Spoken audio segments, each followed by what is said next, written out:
And pictures and stuff. He would read books to my little one at night before bed. So he just seemed like a nice guy. They got to know him and they liked him.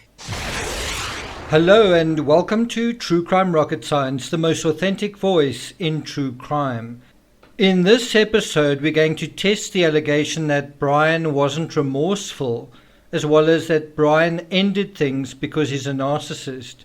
And so, right off the bat, I want to ask you guys a question.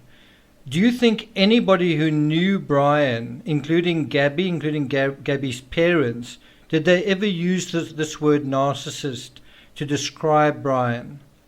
Anybody who knew Brian well, did they describe him as a narcissist? Now, a few people have been recommending a particular channel that they say is spot on with her analysis of Brian Laundrie. It kind of feels like deja vu with the Chris Watts case.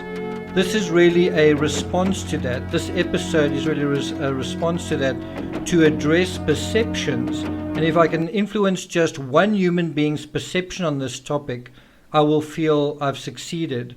And I do realize I'm swimming against the tide. I realize people prefer to use the catchphrase and to label people. And I do understand that I'm going against the momentum of what people want to think and want to believe. But this channel is more interested in authenticity than popularity. And so with that out of the way, if you haven't subscribed to the channel, please do. You can click on the light blue icon on the bottom right of your screen. Like, share, leave a comment, and let's get started. So the first point I want to address is this idea, and I'm really quoting here, that narcissists don't commit suicide. That is a myth, that they don't. And they take their own lives more often than everyone else. That's the reality, right? And so rather than making big general statements like that, it's perhaps more scientific to look at statistical analysis and also to look at peer-reviewed studies on any potential relationship between narcissism and suicide. So in that regard, I'm going to quote a 2017 study published in the Journal of Psychiatric Research, which sought to explore narcissism personality disorder and factors that may predict a suicide attempt among individuals with the disorder. Around about 657 participants were evaluated. I think only 7% of those participants were found to have NPD. So that's a relatively small sample. And I think that also gives you an indication that relatively few people have got NPD, less than 10%, right?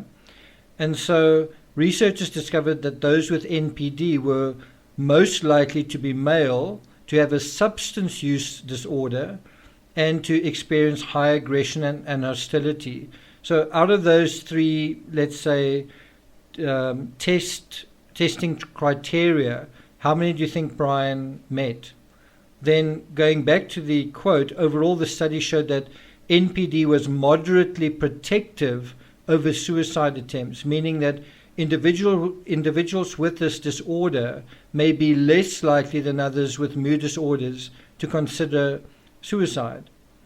And so what the experts say is that those with NPD tend to either pretend to attempt to take their lives less often than other people, and that NPD, that's narcissistic personality disorder, is in fact a protection against this sort of behavior. The other side of the coin is they do see a correlation between serious suicide attempts and NPD. The study also points out, quote, a study of adolescents found that NPD was not related to suicidal behavior, end quote. Now, you may not think Brian was an adolescent, but he was a young adult without a job, without a college degree, and because he still lived with his parents, he was in some ways adolescent in his lifestyle and to some extent his thinking style. One thing that we do know is that there was a sense that they were too young to get married, and so you might think of him as a young adult or an adult, but he was barely no longer an adolescent, right? So if we assume Brian did take his own life, and already I feel that may be jumping prematurely to a conclusion. We don't actually have the assessment, and probably when we do get the report, they will very likely say inconclusive or unknown, the cause and manner of death. But if we assume that that Brian did take his own life, number one, and that is an assumption, and we assume that Brian was a narcissist, and that's also an assumption, then we're going to want to believe there's a link or propensity between the two. So what I'm saying is, if you first of all assume that he took his own life, and you assume Brian was a narcissist, you're going to want to see a link between narcissism and suicide, right? And what we're really dealing with here are two assumptions on two uncertainties, right? Many people want to believe Brian is a narcissist because it suits their own personal agendas. And if it's demonstrably true that narcissists tend to kill themselves, and if Brian killed himself, well, then that proves Brian was a narcissist, doesn't it? Actually, it doesn't. In the black and white world where everyone is a narcissist, absolutely, yeah, then it does prove that. But in the real world, where there are 5,000 shades of grey, you can't prove absolute points so superficially. It's an oversimplification. Then we move on to the next aspect, and I'm going to touch on around about 5. The second one is no empathy or guilt. So in other words, Brian felt no empathy or guilt, and that's why he did what he did, and that's why he also took his own life, because he felt no empathy for anyone, right? In the emotional desert that some folks apparently believe Brian existed, where he had no empathy or guilt, and Gabby loved and got engaged to this person who felt no empathy. Why did she get engaged to him? Because he, I don't know, wasn't he kind? Wasn't he sensitive? Wasn't he someone who read to his sister's children? Was that because he felt no empathy? Did Brian have feelings of empathy for a tree that was in shallow ground, and for the environment and for nature and for wild animals? Did he feel guilt on behalf of other human beings for what we were doing to our planet? Of course, no one thinks about that. So, wasn't he sensitive? Wasn't he conscientious about himself or the environment? And so if he wasn't any of these things, why did Gabby love him? No one wants to really talk about that. Oh, she was forced to love him. She was controlled, whatever. But didn't she actually love him? No one wants to think about that. Did he have any lovable traits? Did he have any traits that made him seem like a nice person? Because certainly Gabby's parents thought of him as a nice guy. In any event, in this emotional wasteland where Brian apparently is totally devoid of feeling, he apparently chooses to take his own life at a time where emotions are completely irrelevant. So, in other words, the argument that is being made is Brian felt nothing, is devoid of feeling, and so in this emotional wasteland, he took his life because feelings are completely irrelevant to this. Really? Are emotions completely irrelevant? I would make the opposite argument, that emotions are completely relevant. If we visit the facts for a moment, Brian's father said that Brian left home for the last time visibly upset, distraught, and one word that even slipped out, rightly or wrongly, was grieving. So I understand if you don't want to believe Brian felt guilty, or if you don't want to believe Brian felt remorse, if you don't want to believe Brian felt bad about what he did or may have done, and you may be right. I understand if you don't want to believe Brian felt remorse. I understand if you want to believe Brian didn't feel anything. But I do wonder what wanting to believe that says about you, and perhaps the one-dimensional way you may or may not view others. And that may also, in a way, be something that perhaps suits you. That may be a view that perhaps suits you wherever you are in your life in relation to certain other people. I suspect Brian was highly emotional, not just after he left Wabasso Avenue, but throughout the summer epic. So I think there were highly emotional milestones, and some of them we sort of saw. We saw them during the Moab incident. We know about the Mary Piglets incident, and there may be other incidents we don't yet know about. We know that Rose Davis mentioned episodes that Brian would have. Remember that.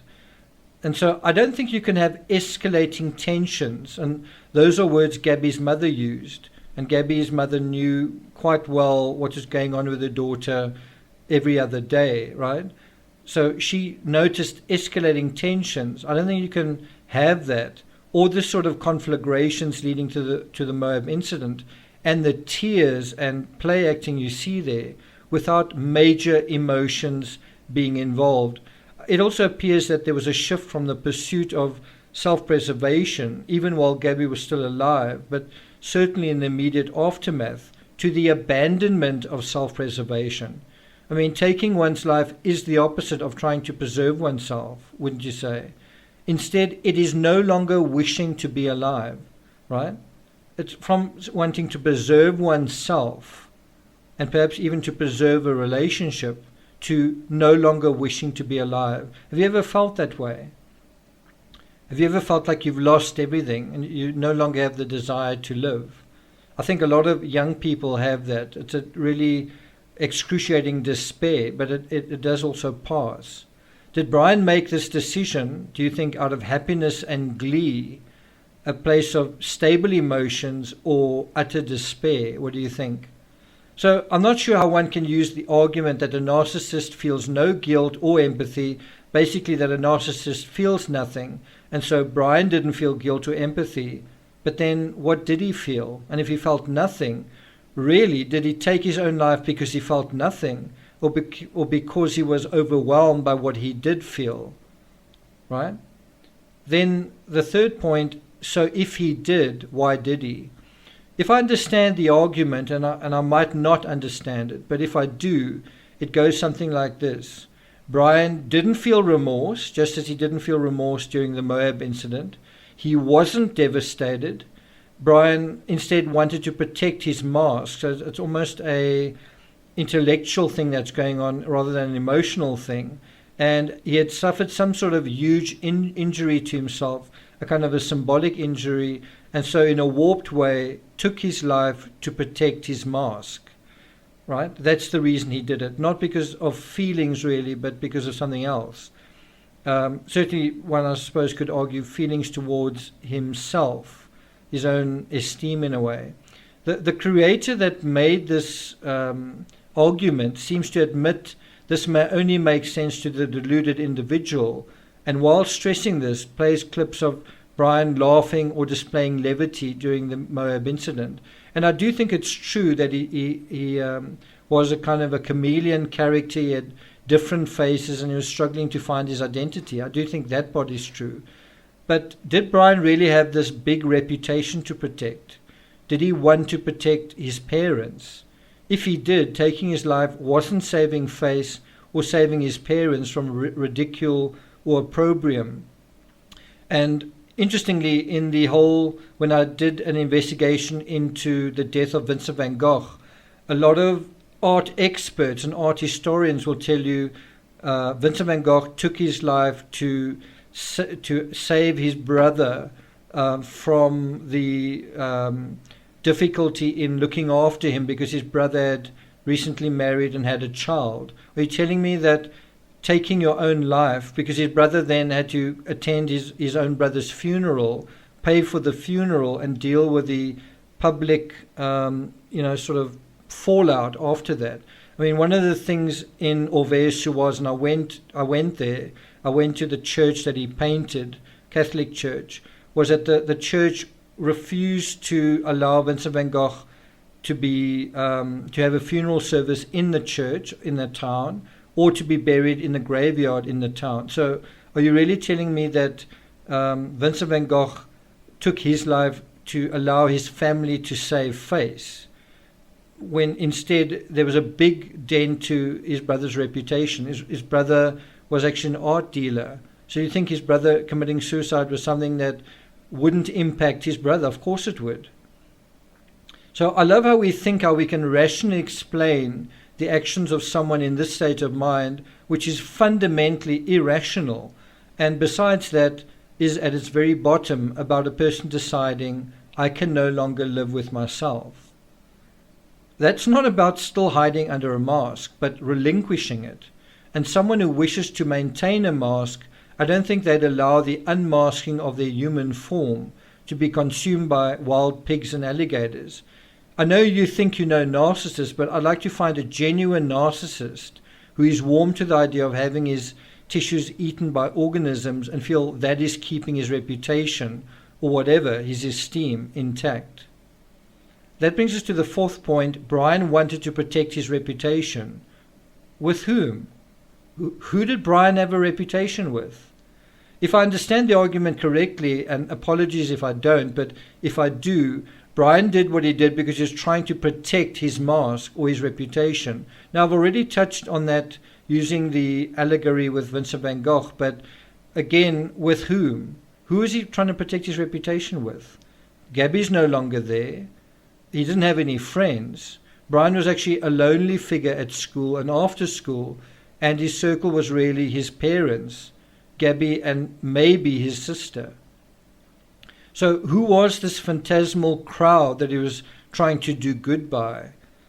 Chris Watts at least engaged with Cassie and others, wishing they wouldn't think badly of him, whereas Brian made zero contact with any of Gabby's family, right?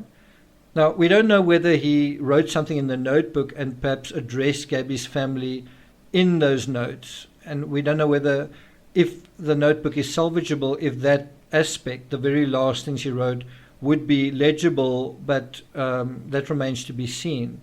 But then there were also his parents, and I'm sure he cared about them and how they felt. But he must have also known that he wasn't going to be able to just go back to living at home.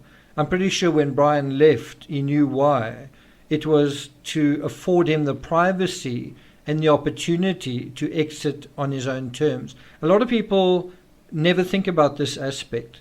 So put yourselves in the shoes of someone who knows in their boots, in their bones, that they don't plan to be living for very much longer. Well, in order to put yourself in a situation where you can make that executive decision, where you can take that action, you need some privacy. You also don't want certain people to come upon you in that state. And so you want to change the environment that you're in, right? But all of this is meant to give him a certain amount of privacy for his thoughts so that he can write, and also the opportunity, as I say, to exit on his own terms. And a big part of that is choosing the time and place, more specifically the time, and also to some extent the manner that of which he could exit. Maybe he has a preference. And I think only a monster would imagine that exit as being one of all smiles, matter of fact, or unemotional. I think only a monster would think that someone about to take their own life would do so kind of with impunity, that there wouldn't be drama, there wouldn't be a raised heartbeat, there wouldn't be adrenaline, there wouldn't be a sense of panic, there wouldn't be a sense of utter despair, there wouldn't be a sense of prickly discomfort and anguish, right? And that brings us to the fifth and final point. Do you have any experience with suicide? Do you think that you know what it really is all about? Gabby touched me as an attractive, thoughtful, gentle, soft-spoken, fun-loving, artistic, free spirit.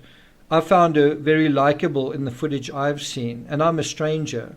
So it's hard to imagine Brian didn't adore her and was desperately trying to keep their relationship going, desperately trying to get them back into kind of a situation of living happily ever after, getting married, getting their show on the road, right? And I can imagine him being completely heartbroken just at the thought of losing her. I'm talking about her dumping him or the relationship not working out. I can imagine that being very, very heartbreaking, especially if you don't have any other friends, especially if you've never had another girlfriend. This is probably by far the most important person in his life, and now he's losing that person, which is the equivalent, and it feels like the equivalent, of losing your world, right? So, he was trying to keep everything going. He was trying to keep the relationship happening, despite probably what appeared to be differences, perhaps artistic differences, despite anxiety, despite financial constraints and other difficulties. And so when someone takes their own lives, the inner narrative is that their world has ended. And so why not them? I can't live with myself. Well, I can't live in this world. I've lost everything, right? And you might look on that with coolness and a stable mindset, but when you're in that place, it's a ruined world. There's nothing that can be built. The house of cards is completely collapsed. And in my some of the images that I put in the videos, there's a slide showing a house. It's actually the house from Fight Club. And I've said, what happens when you live your entire life online? Another analogy to that is, what if you live your entire life with a fragile sense of self-esteem, or you believe in fairy tales, you're not realistic about what's going on? Well, when the chips fall, then the entire character house of cards collapses. And I think that is what happened to Brian. And that can be devastating, and that's happened to a lot of us. You can no longer hold yourself together, and so you kind of implode. And just taking a breath is painful, and it feels like the world is ended and there's no way out, right? So think for a moment, how had Brian's world ended? It may seem normal to talk about death after it's reported in the media, right? Just hours after Brian's death was reported in the media, it's easy for us to be matter of fact about it. It's easy for us to be cerebral and academic and theoretical, to absorb the fact that, well, Brian was there, well, now he's no longer there. And there are quite a few people who still refuse to accept it. They say, no, Brian is still alive, I'm sure. No, I don't accept that the dental record showed anything, whatever it is. And it may seem okay because everyone's doing it. Suddenly that person's no longer there, and so we can be cerebral about why it happened. But I can tell you the reality of death is traumatic. You don't know that until you go through it, and we all will. But you do get a sense of it when someone very close to you is there and then is suddenly permanently not there. And death is sometimes violent, sometimes it's a calm process, but certainly not a pleasant one. It's probably the most unpleasant thing that we will ever deal with. So just because you may feel no emotion about a particular person, Brian in this case, and you might dispassionately say, oh, I think he's a narcissist, or there's a particular person you don't care about, that doesn't mean they do have no emotion. It might just mean that you're not able to see it or feel it, or you can't empathize with them. And I'm not asking you to feel sympathy for Brian, but if you're going to give him labels, you might want to think a little bit more carefully about it.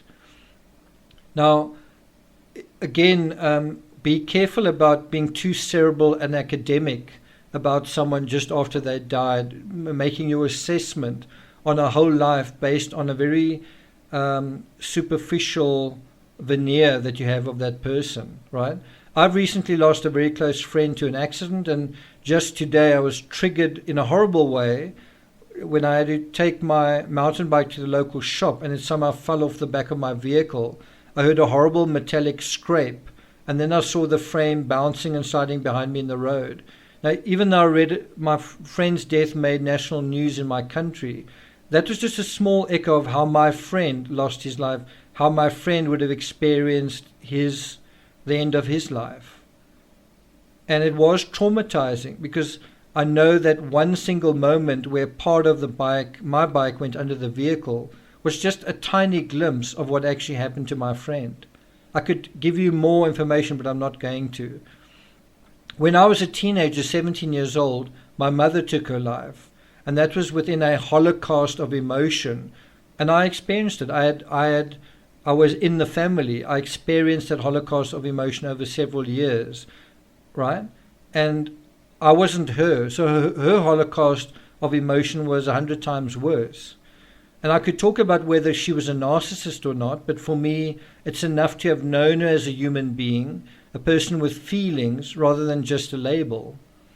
And that brings us to number 6, and I just want to take this thinking further, a personal note.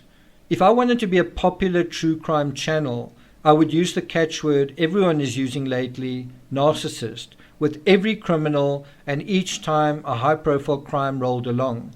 There was a time when the catchword in true crime was psychopath, and to some extent it still is. And there are a handful of other catchwords that people think make sense, for example, in the John Benet Ramsey case and the Madeleine McCann case. Well, here's a hint. It also starts with the letter P. As a rule, I don't like using labels because it gives us a false sense of knowing a lot more than we think we know. Part of the reason we use labels is it gives us a sense of security. We suddenly have a handle on something. We suddenly think we know the unknowable, but actually we don't. And we don't like to admit that perhaps we don't know everything or that we are wrong about something. And I also think if you choose a particular label, then you're stuck with it, and it informs all of your limited thinking that follows. And what you do is you send yourself down a particular thought track from which there's really no turning back. It's the true crime equivalent psychologically of giving someone a hammer and suddenly everything you see becomes a nail. So in this episode, I've offered a differing opinion from another much bigger and far more popular channel who I think tends to see true crime and other things exclusively through layers of abuse and narcissism. Is it all really so simple? I wonder if you were in a relationship or a friendship with a person who saw everything that you did or didn't do falling into some other category of something like mild or serious abuse, or explicable because of your mild or serious narcissism, just those two categories, whether you'd feel better understood or judged. The classic contrivance of these discussions, or perhaps you haven't noticed, is that someone else is always the narcissist, not you. Someone else is always victimizing you, and you're incapable of narcissism yourself or harming anyone else yourself. Through this characterization, our experience is limited to that of the victim, and the perpetrator's psychology is all rolled up into some inexplicable cocktail of toxic narcissism. And by the way, there's been a judge that has come out who refuses to allow the word victim because it's such a loaded term in his courtroom, which I think is quite interesting. And there's some people that insist on interpreting things through this spyglass of victimization. Someone always is a perpetrator and someone is always a victim. There's no other alternative to that. There's nothing like life, that life is just sometimes unfair, and sometimes bad things happen to good people. I do believe that life within true crime and beyond is both better and worse than these oversimplified definitions. But that's me. Thank you for listening, and I'll see you guys next time.